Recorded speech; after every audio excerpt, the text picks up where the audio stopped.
die. We're a home gym slash fitness channel. Of course we're going to do all our reviews in the home gym.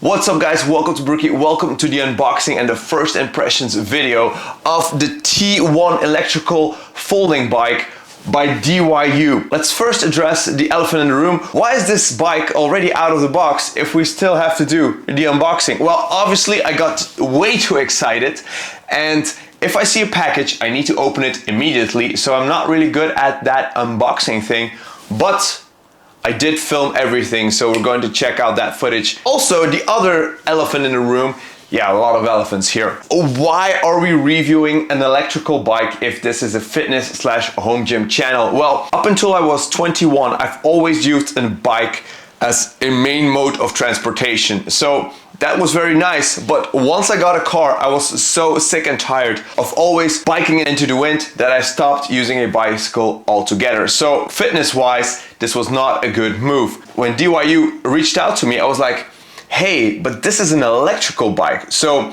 even though electrical bikes is less good for fitness, it's better than not using a bike. It's better than using a car. So this could be a nice opportunity to start using a bicycle more instead of a car in order to have some fast modes of transportation. So that is basically why I accepted this and why we're going to review this. And I must say, I am very stoked because this sucker here really packs a punch. So without further ado, let's dive right into the unboxing. What is in the box? Well, first of all, a hell of a lot of foam, which is very nice because this bike is very well protected into its box. This box weighs around 29 kilograms, so it's a decent side of weight, but also the bike is very nicely secured. I wouldn't have wanted any other way. This thing really is not going to damage during shipping.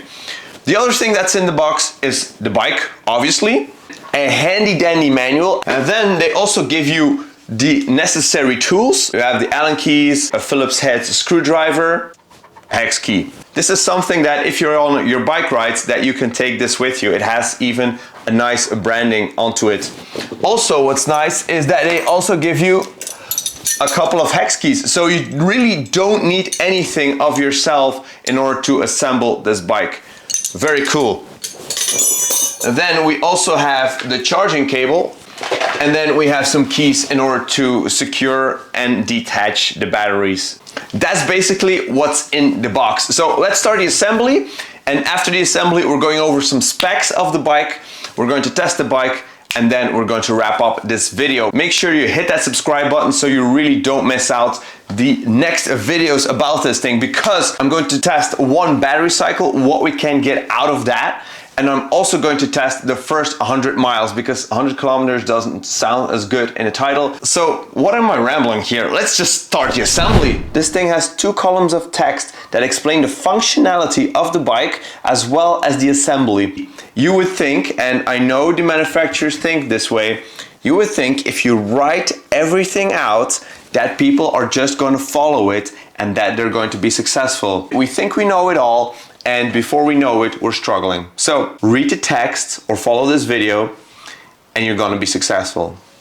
It's that easy. So for the assembly, what you're going to notice is that you first have to undo this bolt here, and that's very nice. That's basically to protect the fork during transportation, and with that loosened, you can add the front wheel. And the front wheel is tightened with this 16mm hex key. You have to make sure that the wheel is in all the way. Assemble the handlebar. The handlebar, very easy. First you have to ply open the stem. You loosen up 2 bolts at the top. You put in the handlebars. You make sure that they're nice and level, or the way you like them. Then you put these 2 screws back in and you're good. And then what you should do is you take the bike by the handles and you just drive with it.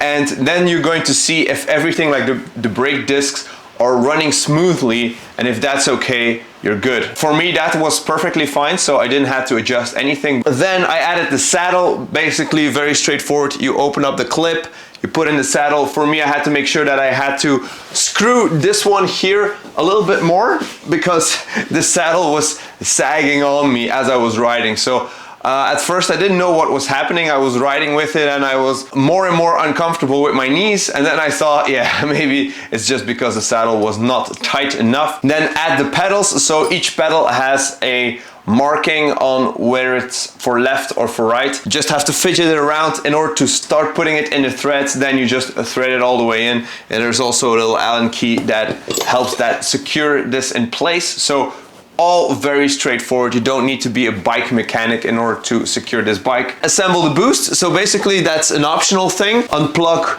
this little thingy, plug in the booster, put the booster on the handles. I think it looks way more sporty without the mud guards than with the mud guards, so that's why I opted for leaving them off. Very nice, very easy assembly. I did this like in 20 to 30 minutes, so very straightforward process. So let's dive through some specs here. So this is the Model T1. The body material is a magnesium alloy that has no welds. The wheel hub is 20 inches. The weight of this thing is 22.5 kilograms, maximum load capacity of 120 kilograms. So you really need to be a beast in order to overload this thing.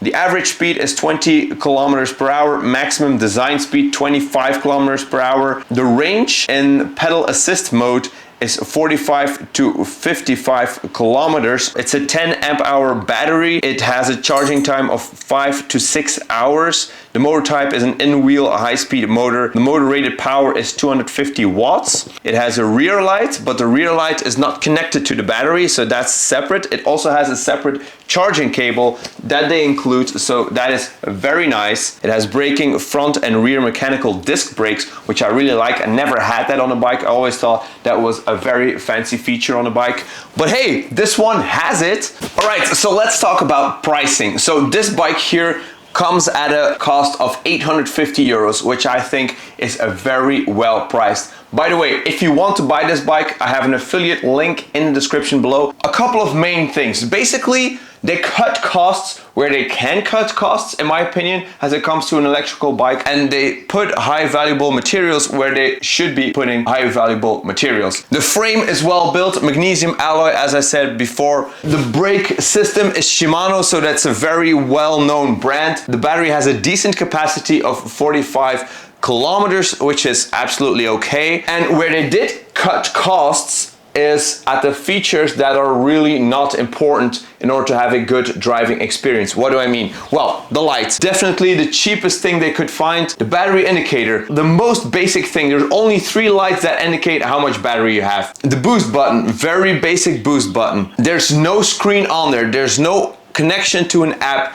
Nothing whatsoever. So basically just a bare bones bike. And yes, you don't get an app, you don't know how much mileage you have, you don't know how fast you're driving, but is that actually necessary? I don't know. For me personally, it's not necessary. So I think that they did a very good job. Also, what's very nice is there's a sport mode, and the sport mode, I find it just very funny, and let me read it here. Sports mode, power is off and there's no motor support. Pedal and exercise. Sport mode is basically where you have to work, not where the bike is driving extra sporty. No. Another reason why you should read the manual is like, I had to drive this bike in the dark and I couldn't find how to put on the light. In order to start up the bike, all you have to do is press the green button for 5 seconds and then the battery kicks in. And then you just press one time in order to shine the light. And then one time again to turn off the lights. And in order to power off the bike, you just have to press for 5 seconds. The lights go out and you're done. Next to that, this bike is also a folding bike. So let's look at that feature. So now that we're going to fold this bike, I was also a bit hesitant to accept this one because it's a folding bike. Isn't folding bikes for people who live in cities?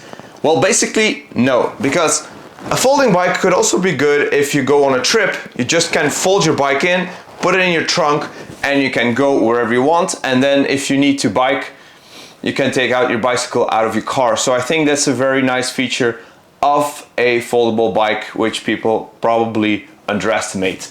You have your bike, it's basically a very compact package. So another feature of this bike is that it has a mechanical shifter. Basically you have 7 gears, 1 wheel in the front, 7 in the back. Also it has power cutoff brakes, so whenever you brake, It's also going to cut off the motor, so you're not going to waste energy on the motor, or you're not going to damage your gears or anything by having torque on the motor and braking at the same time. Am I going to use this bike? Obviously, yes, for small rides. If I'm going to jiu-jitsu, I'm going to try and ride this bicycle a little bit more, because that's basically the scenario that I see myself using it.